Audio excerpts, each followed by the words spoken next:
تحوت صاحب كلمات القوى الكبرى، معلم المعلمين، سيد معارف الغموض.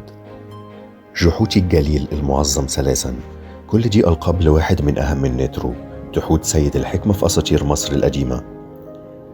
الفنانين زمان كانوا بيصوروه في هيئة إنسان مجيد الطلة ولابس قناع طائر أبو منجل الآيبس.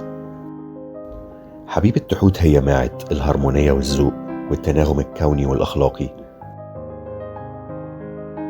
أما بنتهم فهي سيشات، نترة الكتب والمعرفة وحمية المكتبات.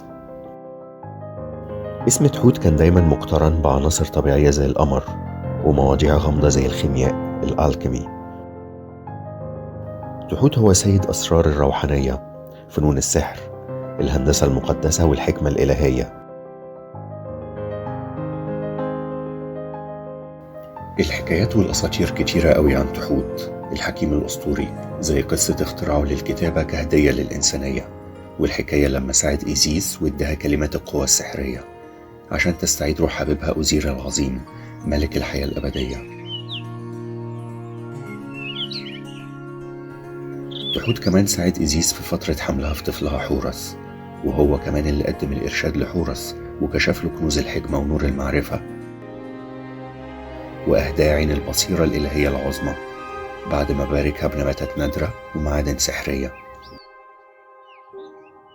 في العصر الهليني الإغريق كانوا بيقدسوا سيد الحكمة المصري تحوت بتوقير شديد قوي، ونادوه بلقب هرمس أو هيرمس المثلث العظمة، وده الاسم اللي ملى الأجواء الأسطورية في أوروبا بالعطور السحرية في العصور الوسطى، خصوصا بين مدارس الحكمة السرية والمعارف الباطنية الغامضة. من المؤلفات الأسطورية المنسوبة لتحوت العظيم كتب الحكمة الهرمسية، الكورباس هيرميتيكم،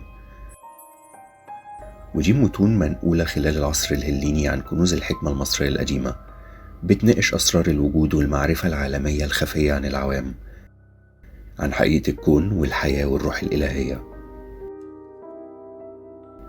وتم إحياء المعارف دي في أوروبا عشان توصل ذروتها في عصور التنوير وولادة الروح الأوروبية من جديد.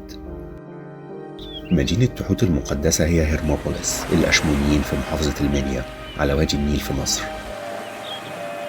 واللي عاش فيها الحكماء المصريين واحتفظوا بأعاجيب الأسرار المثيرة للمعلم الأعظم تحوت الجليل وعلومه السحرية.